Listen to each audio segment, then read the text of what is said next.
ये वीडियो इन 8 फिल्म्स के बारे में है। यूजुअली मैं ऐसी वीडियो में इन्हें किसी तरह से स्ट्रक्चर्ड करके तुम्हें इनका मेरे हिसाब से बेस्ट एस्पेक्ट एक्सप्लेन करने की कोशिश करता हूँ, जिसमें कोई इमोशनल नुआंस को शब्दों में बयां कर दिया, स्ट्रक्चर की टेक्निकलिटी और क्रिएटिविटी बता दी, किसी सीन को डायसेक्ट कर दिया। इस वीडियो में मैं ये अवॉइड करना चाहता हूँ। No ranking, no order, no meaning making, no analysis. खुद से हो गई तो हो गई, पर सिर्फ फिल्म की बात करनी है, यहाँ किसी को उसे बेचना नहीं है। तो शुरू करते हैं।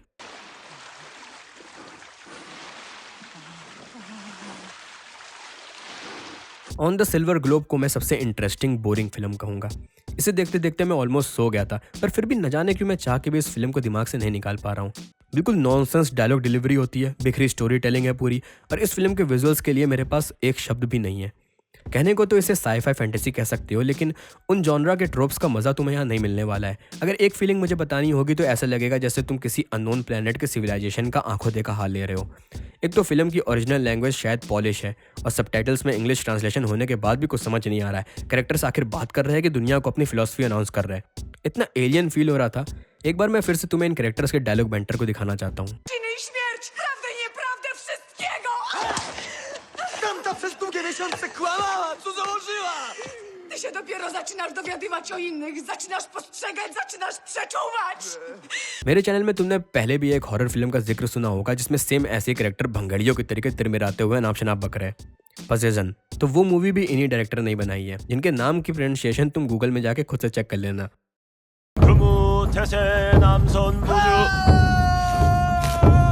एक्जियुमा मेरे लिए one of the most unique post modern horror movie है। इतने सारे शब्दों को तुमने एक साथ सुन लिया। कोरियन हॉरर मूवी है तो उनका डिटेल एक्सॉर्सिज्म रिचुअल यहाँ भी मौजूद है ही, लेकिन वो इस बार काफी स्टाइलिश है। ये मूवी असलियत में अपने आप में 2 हॉरर मूवीज है, और दोनों का सब जॉनरा सुपरनैचुरली है। तुम्हें ऐसा फील होगा जैसे तुम एक्सॉर्सिस्ट की टीम के बैक टू बैक एडवेंचर्स देख रहे हो। पहले हाफ में ये किसी फैमिली पर मंडराते साये का एक्सॉर्सिज्म करेंगे, फिर इन्हें एहसास होगा वो केस एक मिथिकल सुपरनैचुरल फिनोमिना का हिस्सा है। उसे जिस तरह से रिवील किया है और जो रिवील हुआ है, खूबसूरत है, खौफनाक। What if a man from the upper Paleolithic survived until the present day? What do you mean survived? Never died? Yes. Man from earth. अभी कुछ महीने पहले मैंने कोहेरेंस देखी थी, और मैं ऐसी और फिल्म ढूंढ रहा था जिसमें सिर्फ कैरेक्टर्स एक ही रूम में बैठ के बतिया रहे हैं, और ये फिल्म सामने आई। एक आदमी अपने सारे दोस्तों को घर बुलाता है उन्हें अपना सीक्रेट बताने के लिए कि वो एक इमॉर्टल है। उसके सारे दोस्त अलग अलग फील्ड में महारथी होते हैं। थियोलॉजिस्ट होता है वहाँ पे, आर्कियोलॉजिस्ट होता है, हिस्टोरियन, सबके सब वहाँ बैठ के उसके इमॉर्टल होने की थ्योरी पे भीषण डिबेट और आर्ग्यू करते हैं। पूरी फिल्म में सिर्फ बातें हैं, और बातों से ही धीमे धीमे तुम्हें समझ आएगा कि ये आदमी एंशिएंट है। जो आज के समय हम मिथ या कल्चर को मान रहे, ये उस समय जिंदा था जब इनका ओरिजिन हुआ था।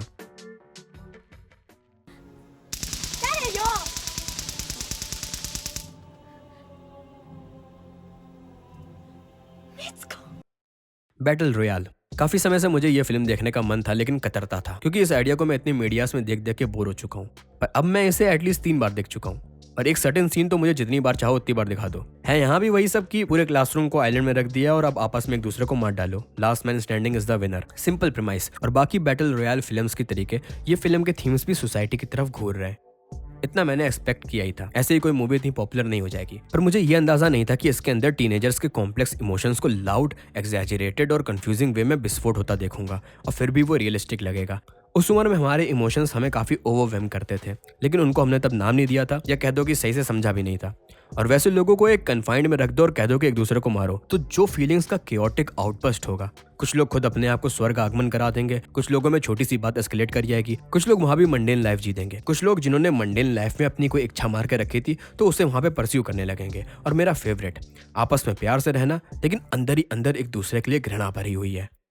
इसमें मेरा एक फेवरेट सीन है, कुछ लड़कियों का ग्रुप उस आइलैंड में एक सेफ जगह ढूंढ के उसे पूरा स्ट्रक्चर दे देते हैं, नॉर्मल दिनचर्या बना देते हैं, लेकिन एक लड़की के दिमाग में किसी बात से डर पैदा होता है, और अनजाने में उससे दूसरी लड़की अफेक्ट हो जाती है, और फिर धर धरा के पूरा माहौल एस्केलेट। कुछ देर पहले ये लड़कियां इतनी प्यार से बात कर रही थी और अचानक से एक दूसरे पे इल्जाम लगाने लगती हैं। अंदर दबी सारी बातें मुंह पे फेंकी जाने लगी है। सारा बना स्ट्रक्चर फुस। सिर्फ एक शब्द, खूबसूरत। I believe they're up there tonight. Right now. I think they stay away from big cities. I think they like people alone. Vast of night एक साई-फाई फिल्म है जिसका आइडिया बिल्कुल क्लीशे है।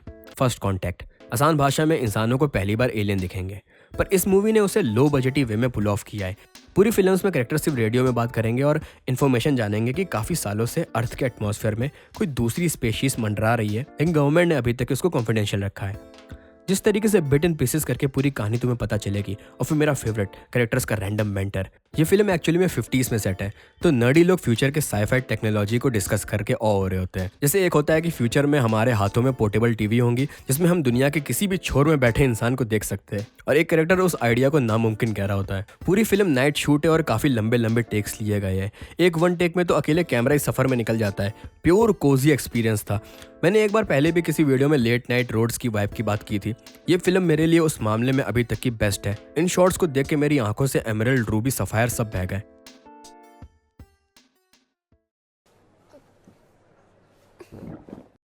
Night is short walk on girl. Late night vibe की बात की, लो ये पूरी की पूरी फिल्म इसी में ही है। ये लड़की दुनिया के सारे गम भुला के पूरी रात फन करने वाली है और भीषण पियक्कड़ है। कोई भी अल्कोहल इस पर असर ही नहीं करता है। एक के बाद एक हाई एनर्जी इवेंट होने लगेंगे, अल्कोहल बैटल होने लगेंगी, बेवड़े पूरे बढ़िया जाएंगे। और इन सारे इवेंट्स को जिस तरह से स्टाइलिस्टिकली एनिमेट किया गया है, काफी सालों बाद किसी एनिमेटेड मीडिया को देख के मेरे आंखों को इतना सुकून मिला है। ये एनिमेशन देखो। ここはまるで本の海。私は深海魚となって獲物を求めて回遊する所存です。 हमेशा के लिए दिमाग में गड़ जाने वाली क्वालिटी थी ये। One of the best feel good movie of all time है मेरे लिए। पूरी मूवी रैंडम हो के भी इतनी स्मूथली अनऑर्थोडॉक्स तरीके से सारे कैरेक्टर साइड कैरेक्टर्स के आर्क को सेटिस्फाइंग कंक्लूजन दे देती है। मैं सच में हैरान हूँ। तुम अगर राइटर हो तो तुम्हें इस फिल्म के स्ट्रक्चर को जरूर से जरूर एनालाइज करना चाहिए। मैं वो करना नहीं चाहता हूँ। वो करके मैं इसका अपने लिए मजा किरकिरा नहीं करना चाहता। मैं सेंस ऑफ वंडर बरकरार रखना चाहता हूँ। इसमें एक स्टेज परफॉर्मेंस वाला सेक्शन होता है। वहाँ सारे कैरेक्टर्स की स्टोरी लाइन इतनी खूबसूरत क्योटिक वे में आके मर्ज करते हैं, और सिर्फ उसी सेक्शन को तुम अलग से उठा के देखोगे तो भी वो अपने आप में बिना कोई एक्स्ट्रा कॉन्टेक्स्ट के तुम्हें धाकड़ स्टोरी टेलिंग लगेगी। उच्च कोटि की writing. 俺は未来の俺なんだって。2分後の俺なんだって。俺に話しかけてる？お前に話しかけてる。 beyond the infinite 2 minutes. इस फिल्म के नाम से तुम्हें समझ आ रहा होगा, फिर से लो बजट साईफाई है। इसके साईफाई आइडिया को शब्दों में एक्सप्लेन करने से कई गुना आसानी से दिखाना होगा, फिर भी मैं ट्राई करता हूँ। एक कैफे ओनर के पास 2 मॉनिटर्स है। एक कैफे में लगा, एक कमरे में। एक दिन इसके कमरे वाले मॉनिटर में फुटेज प्ले होती है जिसमें ये खुद होता है, और साफ दिख रहा होता है कि वो कैफे वाले मॉनिटर से उससे बात कर रहा है, और वो इसको बताता है कि वो टाइम में इसे 2 मिनट फ्यूचर में है। 2 मिनट बाद ये भाई कैफे वाले मॉनिटर में जाके दोबारा अपने 2 मिनट पहले कमरे में बैठे वाले सेल्फ को वही इन्फॉर्मेशन दे देता है। प्रीमाइस तुमको क्लियर हो गया? अब पूरी मूवी में ये, इसकी एम्प्लॉय, इसके दोस्त सब आगे धीमे धीमे इस फिनोमिना को खेल बना देते हैं। उन लोग हर प्रकार का एक्सपेरिमेंट कर देते हैं। कमरे में जाके अपने फ्यूचर सेल्फ से कुछ जाना, फिर कैफे में आके पास्ट वाले को वही बता दिया। इसी में इस मूवी ने काफी क्लेवर तरीके से खेला हुआ है, और इसी प्रीमाइस के पैरेलल में कैफे ओनर की पर्सनल स्टोरी टेलिंग भी कर देते हैं। उसे बगल के बार्बर शॉप की बेटी पसंद होती है, तो ऐसे आइडिया सामने रखते हैं कि ये लोग फ्यूचर सेल्फ से पूछेंगे कि अगर अभी जाके ये उसे डेट के लिए पूछेगा तो क्या वो हाँ कहेगी। फिर ये लोगों को और खुराफात सूझती है। दोनों मॉनिटर्स को एक दूसरे के आगे रख देते हैं, तो एक मॉनिटर के फुटेज के अंदर दूसरे मॉनिटर का फुटेज, और उसके अंदर पहले वाले का, एंड सो ऑन। जाते रहो जितना जा सको, यानी कि सिर्फ 2 मिनट्स फ्यूचर में ही नहीं, जितना अमन उतना मल्टीप्लाई करते चले जाओ और आगे फ्यूचर में देख सकते हो। ऐसा दिमाग फूटा था मेरा, one cut off the dead की याद आ गई थी मुझे, लेकिन उससे भी सस्ती और उससे कई गुना कम एम्बिशियस होके भी एम्बिशियस। बाद में जिस तरह से बार्बर की बेटी और इसके बीच के रोमांस के सबसे क्लाइमैक्टिक मोमेंट को भी इतने सटल वे में दिखाया गया है, मैं उस चीज को एक्सप्लेन नहीं कर सकता कि क्या इमोशंस जानबूझकर नहीं दिखा के राइटर ने उस सीन को जान दे दी है। और आज की वीडियो की आखिरी फिल्म 1997 की क्योर। どうした？ライターがないと喋らないのか？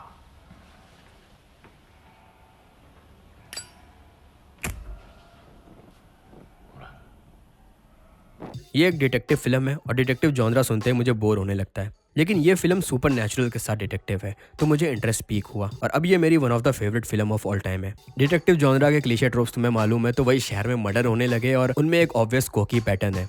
खूनियों से डीट करने का रीजन पूछोगे तो उनका कहना है कि उन्हें कुछ याद नहीं है, या फिर अगले का खून करना उन्हें काफी नेचुरल लगा। विक्टिम और खूनी के रिलेशनशिप में कोई भी पैटर्न नहीं है। कभी किसी ने अपनी पत्नी को मारा होता है जिससे उसे कोई खुन्नस नहीं थी, कभी किसी ने अपने कोवर्कर को मारा होता है जिससे उसे ऑब्वियसली काफी खुन्नस थी, कभी किसी ने रैंडम इंसान को मार दिया होता है। और इस सारी बातों से तुम्हें लगता है कि ये फिल्म इस केस को सॉल्व करने पे है, तो हाँ तुम 30% सही हो, लेकिन असलियत में ये फिल्म तुम्हें 15 मिनट बाद ही किलर को दिखा देगी और धीमे धीमे उसके मेथड को भी दर्शा देगी, और वो मेथड भी तुम्हारे मुंह पे बता देता हूँ। हिप्नोटिज्म। लेकिन जिस तरह से वो हिप्नोटिज्म करता है और इस लौंडे का पूरा रवैया, इसके वजह से जो मेन डिटेक्टिव अंकल की लाइफ इफेक्ट हो रही है और मर्डर को सॉल्व करना हटाओ, इन दोनों के दिमाग में आखिर चल क्या रहा है। ये सारी चीजें इतनी एंगेजिंग वे में इस मूवी में दिखाई गई है। तुम इस बंदे का हिप्नोटिज्म ही ले लो, इसके ऐसे आव भाव है जैसे न जाने कहां से टपक गया है और उच्च कोटि के एमनीशिया का शिकार है। एक सवाल पूछता है, थोड़ी देर बाद फिर से वही सवाल पूछ देता है। तुम्हें लगे भाई कैसा नशेड़ी है। गजनी और मेमेंटो दोनों फिल्म इसके नशे के आगे सिर झुका ले, पर यही इस हरामखोर की चाल है। ये लोगों से लगातार सवाल करता रहता है। पहले बेसिक से सवाल करता है कि भाई कोई एड्रेस पूछ लिया, टाइम क्या हो रहा है, लोकेशन कौन सी है। ऐसा करते करते दूसरों को एहसास भी नहीं होगा, लेकिन वो अपना पर्सनल दुख दर्द उससे बांटने लगेंगे और फिर उसी अंदर दबे फीलिंग को मद्देनजर रख के हिप्नोटिज्म करके अगले को खौफनाक एक्शंस लेने के लिए उकसाता है। ये सारी चीजें ये फिल्म कुछ नहीं बताती, ये मेरा इंटरप्रिटेशन है। तुम्हें सिर्फ सीन देखने को मिलेगा, तुम खुद फिगर आउट करो कि आखिर कैसे लोगों पे वर्क कर रहा है ये मेथड। ऑब्वियसली साइकोलॉजी के महारथी लोग इस फिल्म को भीषण डायसेक्ट किए हुए हैं। मुझे भी ये करने में दिलचस्पी है, पर फिर से वही बात, आज की वीडियो के लिए मैं बिना मीनिंग मेकिंग और ओवर एनालिसिस करके इन फिल्म्स को अपने अंदर जिंदा रखना चाहता हूँ। ये भी काफ़ी एंगेजिंग चीज़ है कि जैसे ही ये बंदा किसी से बात करना शुरू करता है तो तुम इस चीज़ की ताक में रहोगे कि किस क्वेश्चन किस रिप्लाई के बाद इसका प्रोसेस वर्क करना शुरू हो गया है या फिर वर्क करा भी कि नहीं। एक सीन में मेन डिटेक्टिव वाला कैरेक्टर इसे सबके सामने मीटिंग में रख देता है और ये बंदा सीनियर्स को भी सवाल पूछ पूछ के फ्रस्ट्रेट कर देता है। धाकड़ फिल्म। ये वीडियो मैंने इन फिल्म्स को एक तरीके से कह दो याद रखने के लिए बनाई है, मेरा पब्लिक आर्काइव जहां मैं अपने थॉट्स को रखे दे रहा हूं। तुम में से किसी ने इनमें से कोई भी फिल्म देखी है तो कमेंट में उसको लेके अपनी फीलिंग्स बताओ। इसके अलावा कोई एक भाई मुझसे 2-3 बार लेटर बॉक्स की आईडी मांग चुका है, तो मैंने रिसेंटली आईडी बना ली थी जिसमें मैं जल्दी जल्दी अपनी फिल्म्स को लॉक कर रहा था, लेकिन फिर बोर हो गया। तो मैंने डिसाइड किया है कि मैं सिर्फ आगे जो देखूंगा उन फिल्म्स को उसमें ऐड करूंगा। बाद में कभी हुआ तो मेरे फेवरेट और एसेंशियल फिल्म्स का प्लेलिस्ट बना दूंगा। अभी के लिए तुम्हें मेरी वॉच लिस्ट ट्रैक करनी है तो लिंक मैं डाले दे रहा हूँ डिस्क्रिप्शन में। संडे की रात या मंडे की शाम को मैं अपडेट करता रहूंगा क्योंकि उसी दिन मैं फिल्म्स देखता हूँ। एक और बात कि काफी लोग आजकल मुझसे पूछ रहे हैं कि वीडियो लेट क्यों आ रही है, वीडियो की लेंथ क्यों छोटी हो रही है। लेंथ इसलिए छोटी हो रही है क्योंकि उस टॉपिक को लेकर उस फॉर्मेट में मेरे दिमाग के लिए उतना ही समझ आ रहा था। मैं अपनी बात कहने के लिए निकलता हूँ, अब उसे कहने में 1 मिनट लग रहा है या 1 घंटा लग रहा है, वो मेरे कंट्रोल में नहीं है। वीडियो लेट क्यों आ रही है क्योंकि तुम लोग ने नोटिस किया कि नहीं, पर मैं अपने पुराने फॉर्मेट से बोर होता जा रहा हूँ और नए फॉर्मेट के लिए मैं धीमे धीमे एक्सपेरिमेंट कर रहा हूँ। इस वजह से भी छोटे स्नैपी आइडियाज को ट्राई कर रहा हूँ देखने के लिए कि मुझे वाइब आ भी रही है कि नहीं। इसी कारण मैंने इतनी सारी स्क्रिप्ट्स लिख के रखी है, लेकिन उनको मैं आगे नहीं ले जा रहा हूँ जब तक कि मुझे क्रिएटिवली सेटिस्फैक्शन ना मिले। और मुझे हमेशा से पता था कि मैं ऐसा आदमी हूँ, इसलिए मैंने आज तक ही अपने चैनल में कभी भी वीडियो अपलोड का फिक्स टाइम सेट नहीं किया है। प्रेशर के साथ काम करने पे मेरा काम सड़ जाता है और कौन सा मैं कंसिस्टेंसी की रेस पे निकला हूँ। लेकिन मैं ये समझ सकता कि बीच में मैं बिल्कुल गायब भी हो जाता हूँ, तो तुम लोगों को अपडेट देते रहना चाहिए। तो इंस्टाग्राम और यूट्यूब कम्युनिटी पोस्ट कभी कभी शायद आ जाएंगी। मैं देखो थोड़ा वैसा टाइप का आदमी हूँ जिसे सोशल मीडिया में ओवर रहना पसंद नहीं है, तभी मैं कहीं पर भी एक्टिव नहीं हूँ, सिर्फ यूट्यूब में हूँ क्योंकि इधर मैं अपने हिसाब से कमेंट्स से जब चाहे तब इंटरेक्ट कर सकता हूँ। ऑब्वियसली आलस है, लेकिन शांत रहना ज़्यादा ज़रूरी है। बाकी दैट्स इट, वीडियो ख़त्म करने का समय आ चुका है, सो दिया जाए अब। Bye bye.